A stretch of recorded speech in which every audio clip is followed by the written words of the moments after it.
10,000 பேர் பார்த்தாலும் சப்ஸ்கிரைபர்ஸ் இல்லைனா channel waste boss. Hello friends, பலாங்டோடில் கவுங்கிங்கர்ன்ற ஒரு ஃபுல் எபிசோடு தான் இந்த வீடியோவில் நம்ம பார்க்க போகிறோம். வீடியோக்குள்ளே போகிறதுக்கு முன்னால் ஒரு சின்ன வேண்டுகோள், சப்ஸ்கிரைப் பண்ணிவிட்டு பாருங்கள் பாஸ். ரொம்ப வருஷம் கழித்து தன்னோட படிப்பெல்லாம் முடிச்சுட்டு ஊருக்கு வர நம்ம ஹீரோ ராஜ் அவங்க அத்தை மாமா வீட்டுக்கு தான் வராரு. வயசான மாமாவுக்கு ஒரு மிடில் ஏஜ் ஆண்டி.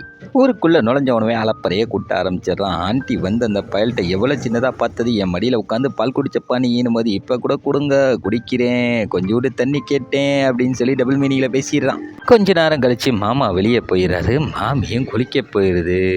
நம்ம புள்ள ஓடி போய் எட்டி பார்க்குறான், பரவசமாயிடுறான். ரொம்ப டெம்ட் ஆகி அப்புறமேட்டு கையை வச்சு கொஞ்சம் கொஞ்சமாக ஆஸ்வாசப்படுத்துகிறான். அப்படியே நைட் ஆயிடுது. மாமி மாமாவை பார்த்து ஃபுல் மூடில் இருக்காங்க. மாமாவுக்கு சரியாக மூடு இல்லை. மாமி என்னப்பா வர வர உன் மிஷினு ரிப்பேர் ஆகிட்டே போகுது போல. மாமா என் மிஷினை பற்றியா பேச, இப்போ பாரு அப்படின்னு சொல்லி தூக்கி போட்டு அடிக்கிறாரு. ஆனால் சரியா அடித்த மாதிரி தெரியல. மாமிக்கு சாட்டிஸ்ஃபேக்ஷனே இல்லை. இதெல்லாம் வெளியே நின்று ராஜு கேட்டு என்ஜாய் பண்ணுறான். அடுத்த நாள் ஆண்டி குளிக்க போகுது. அதையும் நம்ம ராஜு எட்டி பார்த்துக்கிட்டு இருக்கான். அந்த நேரத்தில் பார்த்து மாமா வந்துட்டு இன்னைக்கு பாரு உன்னைய தூக்கி போட்டு எப்படி செய்கிறேன்னு அப்படின்னு சொல்கிறாரு. ஆண்டியும் நீ கிழிச்ச அப்படின்றாங்க.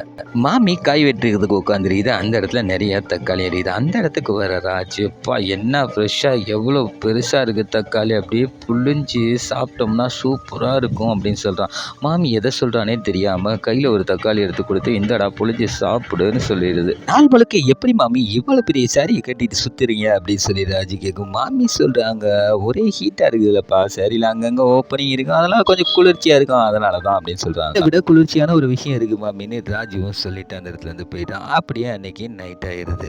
நைட் ஆனால் என்ன அதே மாதிரி தான் மாமி ஃபுல் மூடில் இருக்கிறாங்க. ஆனால் மாமாவால் சரியாக மேட்டு பண்ண முடியல. இதை ராஜு வெளியேந்து பார்த்துறான். இந்த ஆள் கூடவே இருந்தானா நம்மளால் எதுவும் பண்ண முடியாதுன்னு டம்முனுக்கு ஜன்னலை முடுறான். ஏதோ சத்தம் கேக்குதுன்னு மாமா படியில் ஏறாரு. அங்கேருந்து கீழே வலிக்கி விழுந்துறாரு. கால் உடஞ்சிடுது.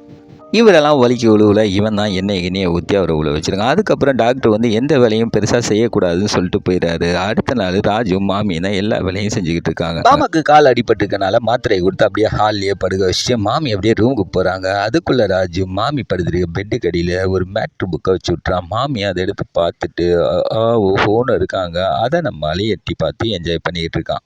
மாமி புக்கை பார்த்து ஃபுல் மூடில் இருக்க மாதிரி ராஜு உள்ளே என்ட்ராகி வாங்க நம்ம 2 பேரும் பண்ணலாம், உங்களுக்கு ஃபுல்லு திருப்தி தருவேன் அப்படின்னு சொல்கிறான். மாமி வெளியே போ, ஒழுங்கா வெளியே போ, மாமாட்ட சொல்லிடுவேன் அப்படி இப்படின்னு சொல்கிறாங்க. மாமி அதான் நான் காலையிலேயே சொன்னல, ஒரு பிரச்சனையும் கிடையாது, நீங்கள் வந்து ரொம்ப நாளாகவே உண்மையான செக்ஸுக்கு ஏங்கி தவிக்கிறீங்க, அது எனக்கு வந்து கிடைக்கும் அப்படின்னு சொல்லி மாமியை திருப்திப்படுத்துகிறான். அப்படியே இந்த எபிசோட் முடியுது. அதுக்கப்புறம் என்ன நடந்திருக்கும் அப்படியே கன்டினியூ பண்ணியிருப்பாங்க. ஓகே ஃப்ரெண்ட்ஸ், இந்த வீடியோ உங்களுக்கு பிடிச்சிருந்துச்சுன்னா மறக்காமல் சேனலை சப்ஸ்கிரைப் பண்ணிக்கோங்க. நிறைய பேர் பார்க்குறீங்க ஆனால் சப்ஸ்கிரைப் பண்ண மாட்டீங்க, ப்ளீஸ் சப்ஸ்கிரைப் பண்ணிக்கோங்க.